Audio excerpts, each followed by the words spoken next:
Hey everyone, it's Dr. Ramani. Welcome back to this YouTube channel that takes on all kinds of issues related to narcissism, narcissistic abuse, toxic relationships, toxic situations, just about anything you can think of that's toxic. On this channel, my hope is to really advance your understanding of what these relationships are about, what they do to you, what they look like, and also, most importantly, how to sort of come back from them and heal from them, because that's where a lot of people struggle. And if you're new to this channel, please subscribe. You just hit that button and you will be part of this magnificent community. Sometimes you might even just want to read the comments. You'll learn so much there. And also hit that notifications and hit the notifications button, and you can also get notified every time we put out a new video, which is every day. And if you are interested in more deeper dive work into healing, please hit the link in the video notes to get more information about my new healing program. So I'm going to take on such an interesting question today because it's something that's come across to me a few times, and I'm actually really looking forward to hearing the comments on this one or reading comments on this one, because it's a question, and it's basically the gist of the question is, do narcissists really believe when they walk around thinking and saying that they're empathic and kind and compassionate? Do they really believe it when they walk around saying that I'm such a great person? That's the question. So what do you think? Do you really think that they believe it? Have you ever had a narcissistic person come up to you and say, I am so empathic? Do you think they really believe it? You want to know the answer? Yes, they do. So one of the more galling and frankly gaslighty experiences that can happen when we are with narcissistic people is not just when they are emotionally abusing the hell out of us, but when they actually feel and say that they're wonderful, kind, generous, patient. And my favorite is when the narcissistic folks say that they're empathic, and they really mean it.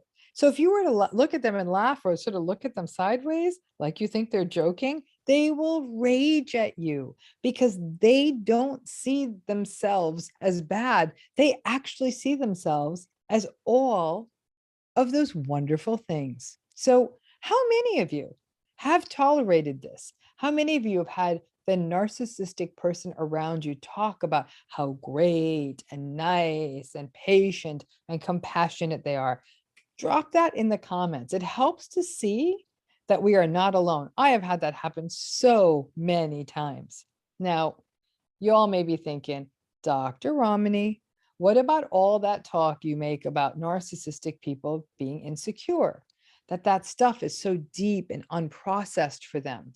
Because obviously, if they were actually in touch with being insecure, then they could be engaging in the healthy and vulnerable work and understand that their antagonistic, mean, and cruel behavior is a defense. And then they could lean into the vulnerability and not be unkind. And let me tell you, that is a very, very, very rare sequence. And if you've ever seen that happen, a narcissist getting in touch with their vulnerability, then basically you're holding a moon rock. Now, what happens more often is if they behave badly and that bad behavior is judged badly by other people, that bubbles up those feelings of inadequacy, and then the shame, and then a likelihood of lashing out at the person who brought the shame out of them, and then shifting the blame onto that person rather than owning it. You know this whole narcissism shame blame sequence, right?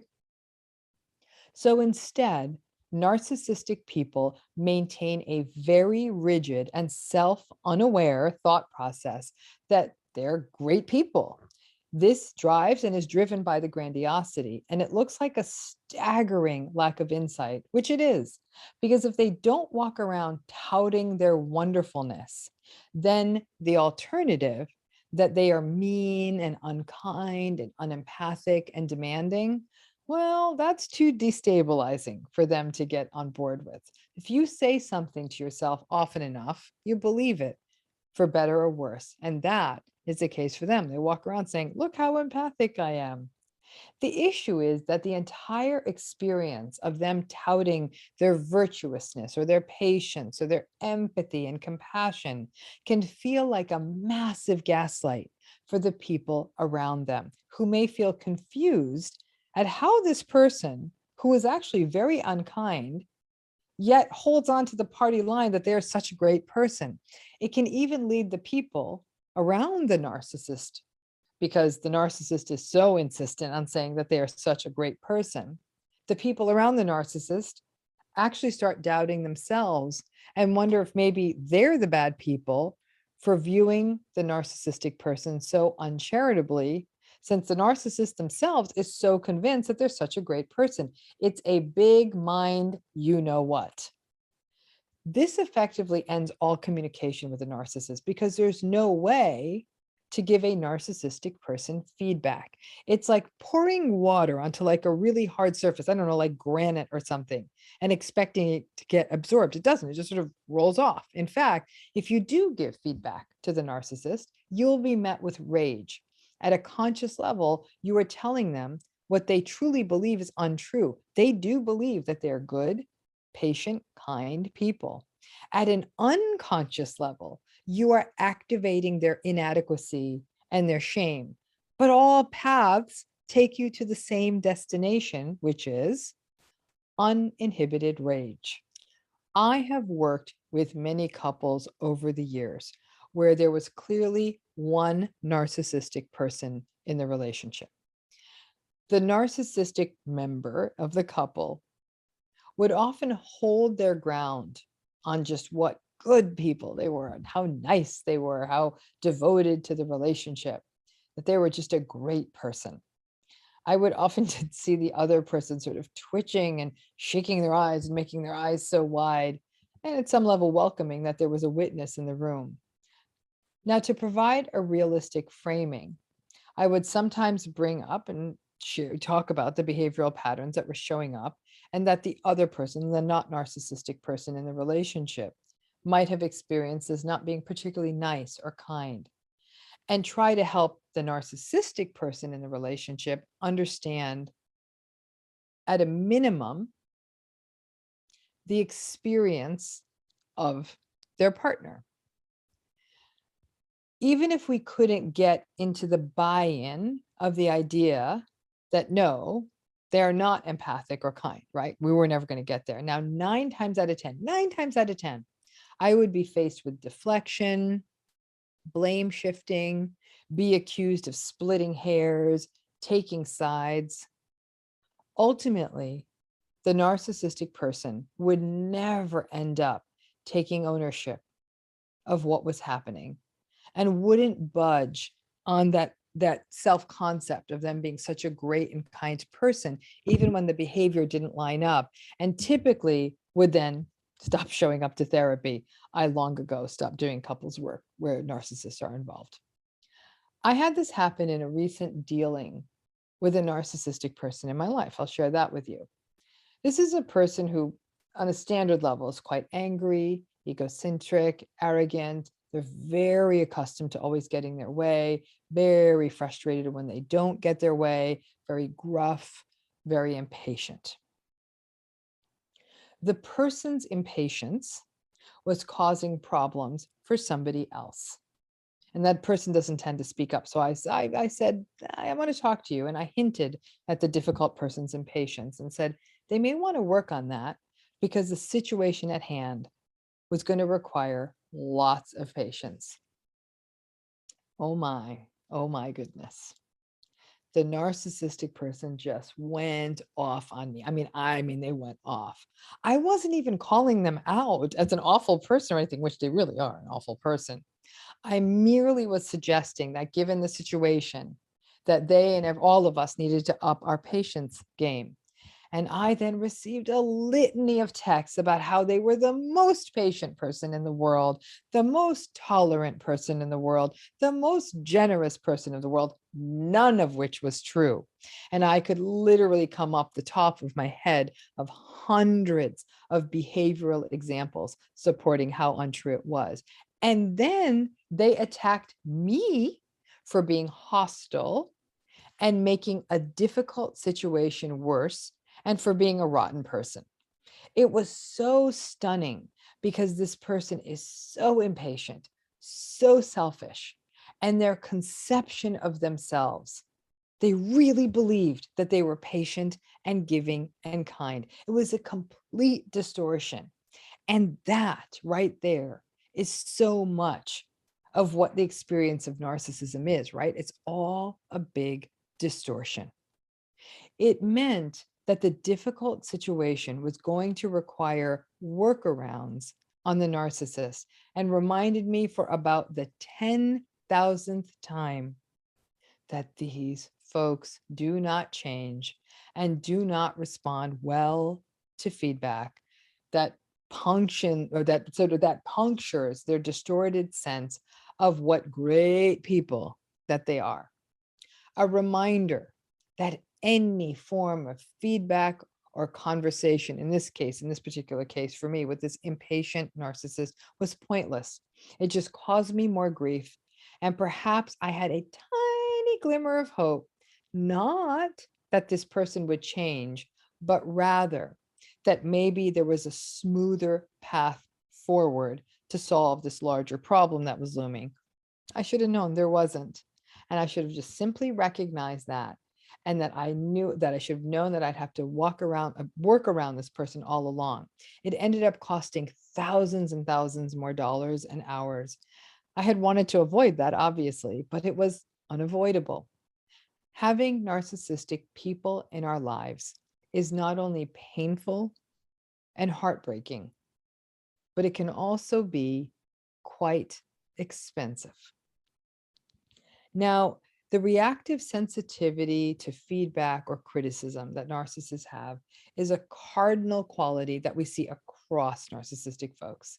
Obviously, because it flies in the face of their self-schema of being such great people, right? They're convinced of that. Now listen, as recently as a month ago, I was still trying to go in and give the gentle feedback, and it's a mess. It doesn't work. It doesn't work. What's interesting is that there is research showing that narcissistic people have been found to have an inaccurate assessment of themselves. They tend to view themselves as being better people than they actually are, as more successful, more empathic, and their self-esteem is actually kind of off kilter in terms of the kind of people that they actually are.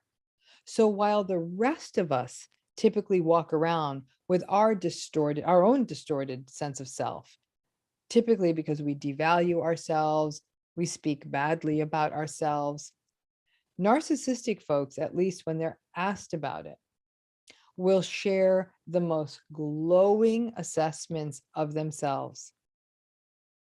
I have to say, without exception, every narcissistic client I have ever worked with clinically has viewed themselves as great, humanitarian, generous people who are empathic and who don't get a fair shake from the world, and that the world doesn't see how great and generous that they are, and that the world always takes advantage of them. Without exception, I've seen that.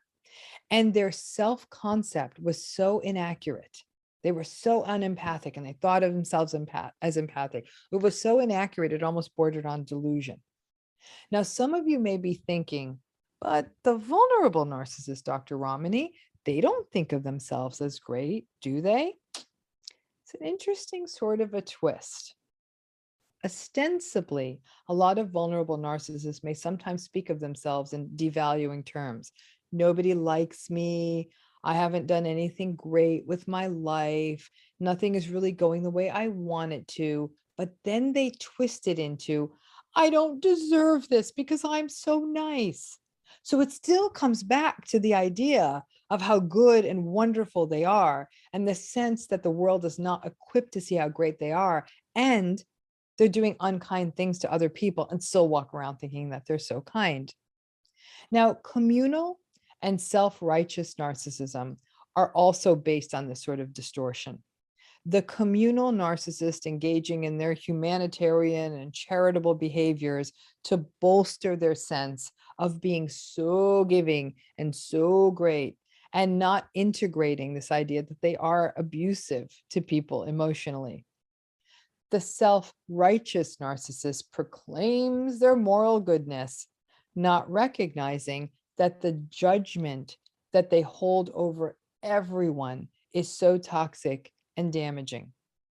Both of these types of narcissists just think that they are the bee's knees and the best righteous rescuing people around. This pattern of them thinking they're so great and empathic, it really messes with our minds because the narcissistic folks are fiercely holding on to a self schema that is so inaccurate. And so we have to recognize that there's going to be no hope of progress or change. But it also means that we have to be careful to not be talked out of our experience of the person either. Just because a person tells you that they're just the nicest person out there, that doesn't and shouldn't negate the difficult and invalidating experience that we are having with them. And when someone is proclaiming to be such a great, kind person, I mean, first of all, it's bizarre that they'd be proclaiming that, but look for the deliverables. Are they actually doing nice things? Most of us, frankly, undervalue ourselves. So it's actually quite easy to be swayed by the narcissist's confidence and resoluteness and commitment to how great and nice and empathic and giving that they are. Hard as it may be, we have to commit to not letting their self-proclaimed greatness to mess with our heads.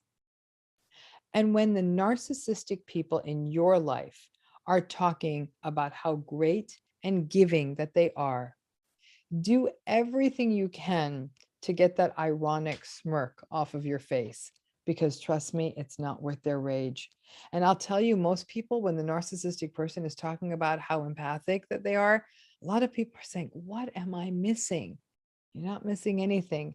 That distortion, that distorted self-esteem, that distorted sense of self that is drilled down so deep in them that they really seem to believe it, can mess with your head.